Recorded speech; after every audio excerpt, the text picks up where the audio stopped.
USA और Israel ने मिलकर एक जॉइंट ऑपरेशन में ईरान के सुप्रीम लीडर खामेनेई को जान से मार दिया है।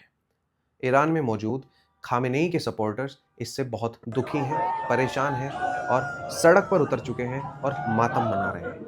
और ये बहुत स्वाभाविक सी भी बात है, क्योंकि आपका एक नेता जिसको आप प्यार करते थे वो अब इस दुनिया में नहीं रहा, वो चल बसा। तो आपका दुखी होना जायज़ है, बनता भी है। वहीं दूसरी तरफ एक रोचक फैक्ट ये है कि ईरान में कुछ लोग ऐसे भी मौजूद हैं और दुनिया में जो खामेनेई की मौत के बाद सेलिब्रेट कर रहे हैं, जश्न मना रहे हैं। उनके बीच एक उत्साह का माहौल है। लेकिन मैं आपसे बात करना चाहता हूँ हिंदुस्तान के पर्सपेक्टिव से।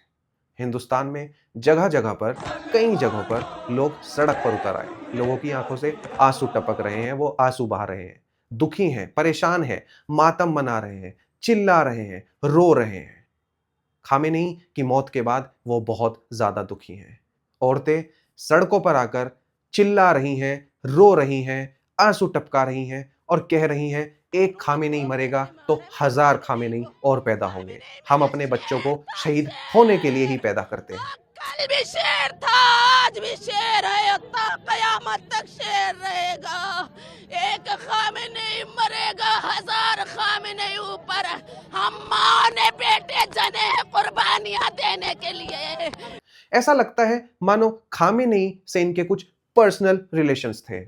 ऐसा लगता है जैसे खामेनेई ने इन लोगों के लिए बहुत सारे हॉस्पिटल्स बनवाए हों, बहुत सारी नई नई यूनिवर्सिटीज खुलवा दी हों। ऐसा लगता है जैसे खामेनेई इन लोगों से डेली फोन पे बातचीत किया करता था, या महीने में एक दो बार। मैं इन लोगों की आपके सामने दोगलेपन की जो पराकाष्ठा है वो एक्सपोज करना चाहता हूं। हिंदुस्तान के ही लोग जो कश्मीर में रहते थे, उनको मारकर, काटकर, दौड़ाकर, भगाकर उन्हीं के घर से, कश्मीर से निकाल दिया गया। मां बहन बेटियों के साथ बलात्कार जैसी घटनाएं घटी। लेकिन इन सो कॉल्ड सेक्युलरिज्म के सुरमाओं के मुंह सिल गए। इनके मुंह से एक शब्द तक नहीं निकला, बल्कि इन्होंने उन आतंकवादियों की मदद की जितनी इनसे हो सकती थी। वही नहीं, पहलगाम की घटना याद करिए आप।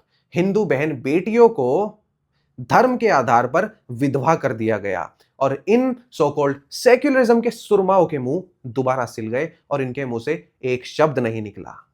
लेकिन हजारों किलोमीटर दूर किसी एक देश का सुप्रीम लीडर मरने के बाद ये यहां पर ऐसे आंसू बहा रहे हैं, ऐसे आंसू टपका रहे हैं, ऐसे मातम मना रहे हैं जैसे वो लीडर किसी दूसरे देश का नहीं बल्कि हमारे भारत का कोई नेता था।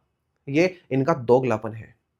जब मैं इस तरह की घटना देखता हूं दोस्तों, तो मुझे लेट सीडीएस बिपिन रावत जी के कुछ स्टेटमेंट्स याद आने लगते हैं। मुझे उनकी बातें याद आने लगती हैं।